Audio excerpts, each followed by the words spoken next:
The world is both figuratively and literally on fire at the moment, so I thought it would be best to take this time to enjoy the finer things in life and to read Mr. Small.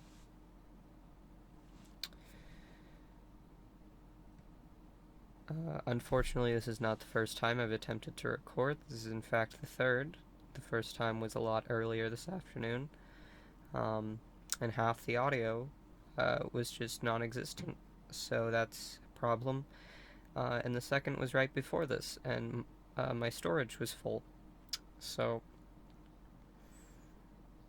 even though there's only a few hours gap between this recording and the one I tried first, I think that somehow I still need it more now. Anyways, we're gonna read Mr. Small if that's alright. Is that alright with you? Can we do that? I hope it is. Um, we're gonna read Mr. Small. Okay. Mr. Small by Roger Hargraves. Mr. Small was very small, probably the smallest person you've ever seen in your whole life, or perhaps the smallest person you've never seen in your whole life, because he was so small you probably wouldn't see him anyway. Mr. Small was about as big as a pin, which isn't very big at all, so perhaps we should say that Mr. Small was as small as a pin. As we can see, Mr. Small is depicted next to the pin in question, showing that, giving us a sense of scale. And this really helps us. This first page helps us to get into the head of Mr. Small, really get into his character and some of his physical attributes, his most prominent being that he is small. So, now this story is all about the time that Mr. Small decided to get a job. The trouble was, what sort of job could Mr. Small do? After all, there aren't that many small jobs. Mr. Small had thought about it for a long time, but hadn't had any ideas. Not one. He was thinking about it now while he was having lunch. He was having half a pea, 1 crumb, and 1 drop of lemonade. Mr. Small is depicted eating his meal. He's got his pea, his crumb, oh dear, his pea, his crumb, and his single drop of lemonade. As we can see, he rested his hat on his chair because he is a respectable gentleman who takes his hat off when he eats. And this really helps set up the conflict of the story. Mr. Small is trying to find a job. And I imagine that will sustain us through the story. Because that seems like a very primary conflict for Mr. Small. He struggles to fit in with modern society, for he is so different than the rest of them. But he still is very determined to find his place in it. Mr. Small thought and thought while he was eating. Mr. Small thought and thought while he was eating his big lunch, but it was no use. Thinking just made him thirsty, so he had another drop of lemonade. I know, he thought. After lunch, I'll go see my neighbor, Mr. Robinson, and ask his advice. So after lunch, he left his house, which was underneath a daisy at the bottom of Mr. Robinson's garden, and walked to Mr. Robinson's house at the top of the garden. It was quite a long walk for somebody as small as Mr. Small, and halfway there, he stopped for a rest. He sat on a pebble, feeling out of breath. And we see Mr. Small sitting on said pebble. So Mr. Small clearly trusts his neighbor Mr. Robinson if he's looking for advice, and he's the man he turns to. So Mr. Small clearly has some sort of support system in his neighborhood or home, however you want to frame it, which shows very good character, that he understands that he alone cannot complete what he needs to, and he needs to rely on the help of others as well. A worm crawled by and stopped. "Good afternoon, Mr. Small," said the worm. "Good afternoon, Walter," said Mr. Small to the worm, whom he knew quite well. Out for a walk, are you? Asked Walter. I'm going to see Mr. Robinson, replied Mr. Small. Oh, said Walter. About a job, added Mr. Small. Oh, said Walter the worm again, and crawled away. Walter was a worm of very few words. So we see Mr. Small and Walter having their chat. And very clearly, Walter is a friend of Mr. Small's. He knows him by name, and it is even said that he knows him quite well. So, Mr. Small even has friends that are in similar stature to him, which is very beneficial. Very happy for them. After he'd rested for a while, Mr. Small started off again, and walked all the rest of the way to Mr. Robinson's house without stopping once. When he got there, he climbed up the steps to Mr. Robinson's back door. He knocked on the door. Nobody heard him. He knocked again on the door. Nobody heard him. You see. Nope. The trouble... If I could read, it would really help. The trouble was, you see, that if you're as small as Mr. Small, you don't have a very loud knock. Mr. Small is attempting to knock on the door to no value, unfortunately. Mr. Small's stuck, but I, without a doubt, believe that he will get himself through it. For he has shown, if he's survived this long with his stature, he must be resilient.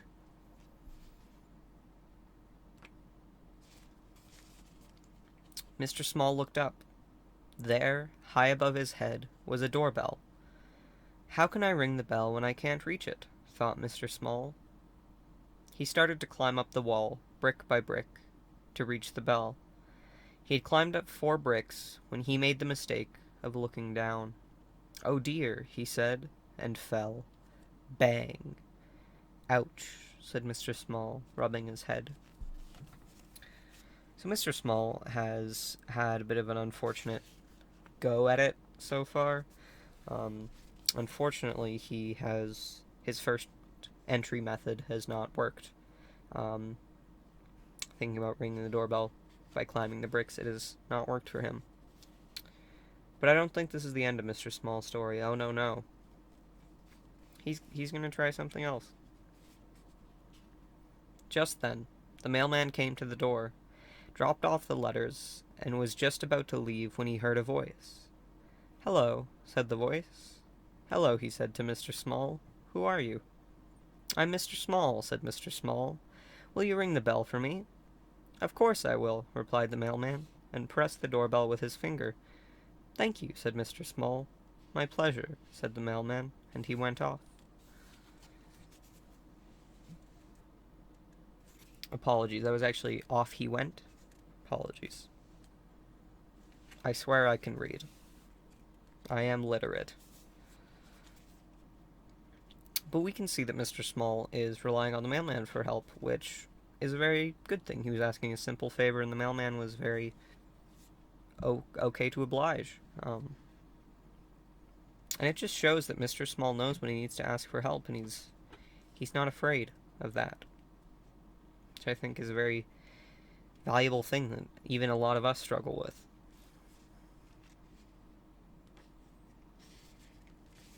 Mr. Robinson opened the door and looked out. That's funny, he said. I'm sure I heard somebody ring the bell. He was about to shut the door when he heard a little voice.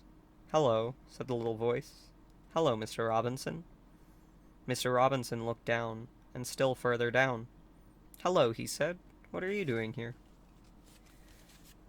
So as we can see, we have Mr. Small,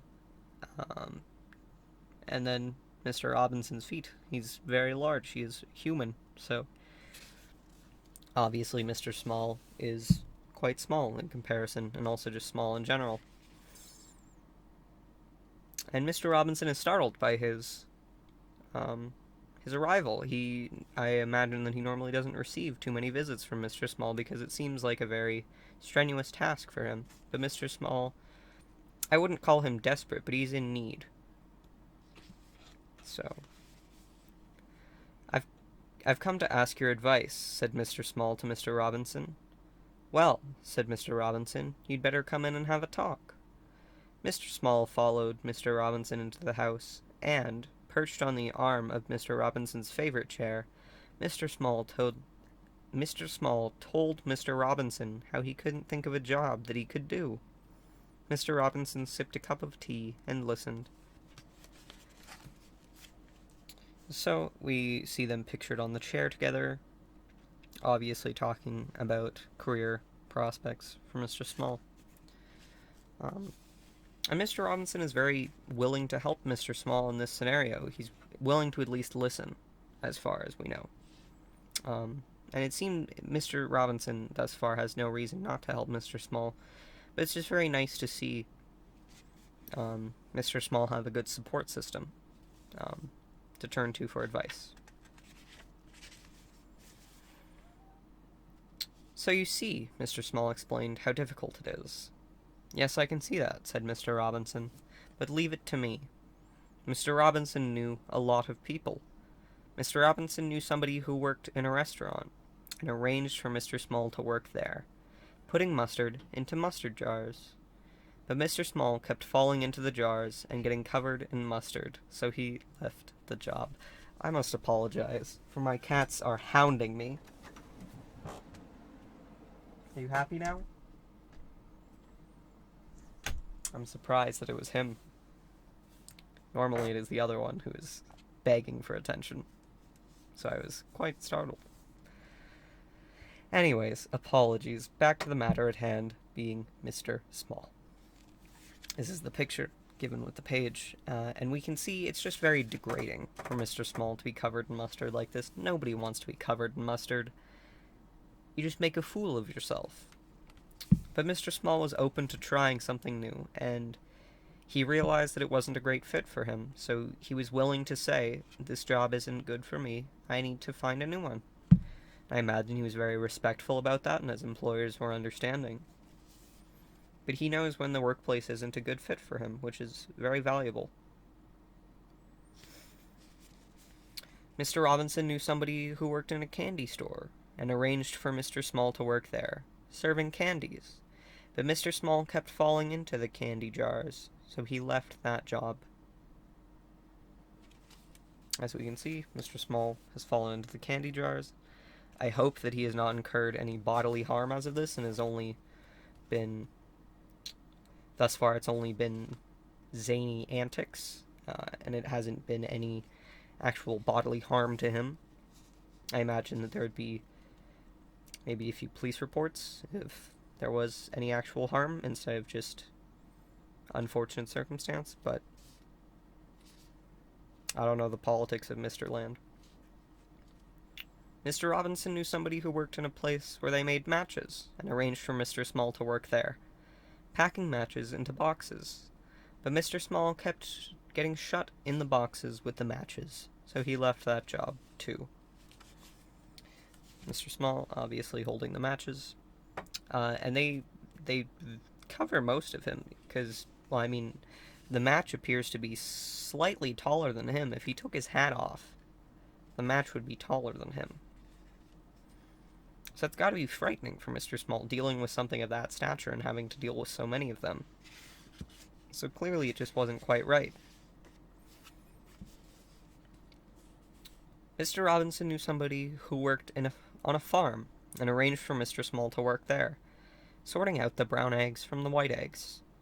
But Mr. Small kept getting trapped by the eggs, so he left that job. He's obviously stuck in the eggs. Truly an unfortunate turn of events. But Mr. Small's not giving up. He knows he can find the right job as long as he keeps trying. And he doesn't want to stop trying, because he wants to find a job, and he's determined to. "What are we going to do with you?" Mr. Robinson asked Mr. Small one evening. "Don't know," said Mr. Small in a small voice. "I've got one more idea," said Mr. Robinson. "I know somebody who writes children's books. Perhaps you could work for him." Here is Mr. Robinson and Mr. Small having a bit of a heart-to-heart, really talking it out. Because Mr. Robinson is struggling with ideas for Mr. Small. He's exhausted a lot of his contacts. But he doesn't want to give up on Mr. Small. So the following day, Mr. Robinson took Mr. Small to meet the man who wrote children's books. "Can I work for you?" Mr. Small asked the man. "Yes, you can," replied the man. "Pass me that pencil and tell me all about the jobs you've been doing. Then I'll write a book about it, and it'll be called Mr. Small," he added. Apologies. "Then I'll write a book about it. I'll call it Mr. Small," he added. I'm literate, I swear. "But children won't want to read a book all about me," exclaimed Mr. Small. "Yes, they will," replied the man. "They'll like it very much." And you did, didn't you?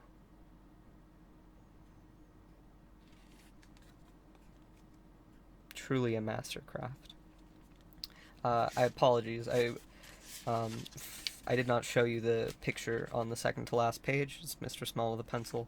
I wanted to not interrupt it for dramatic effect, just because it flows very nicely like that. But truly a beautiful work. It's great.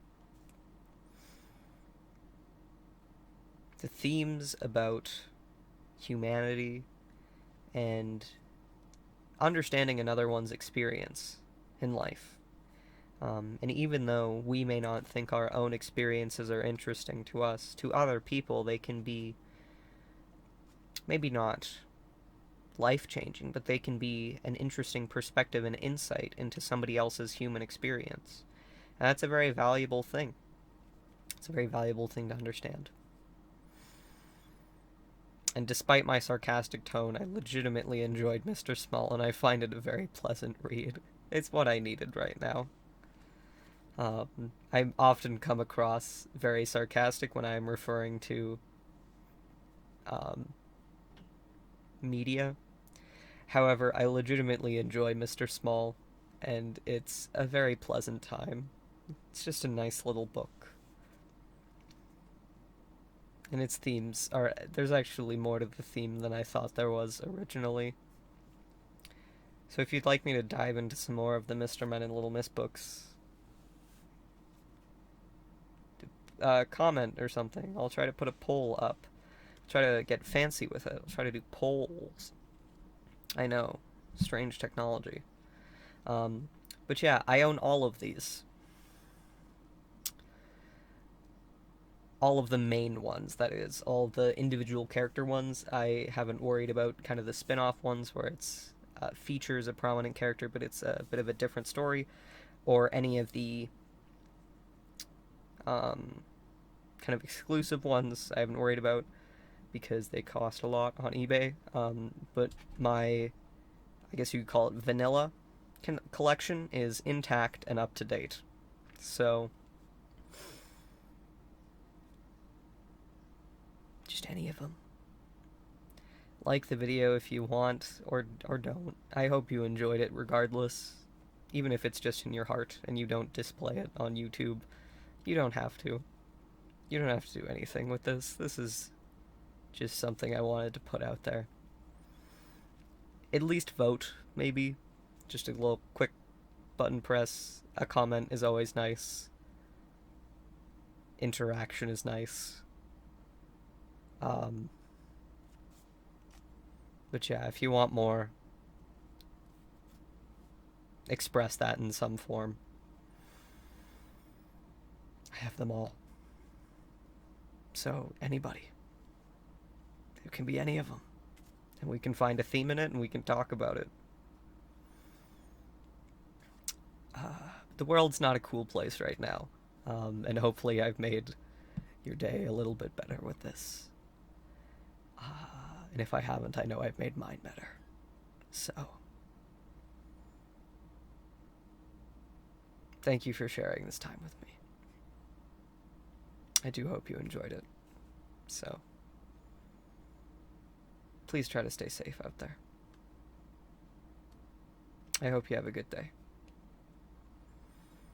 And if you don't have a good day, that's okay too. Bye bye.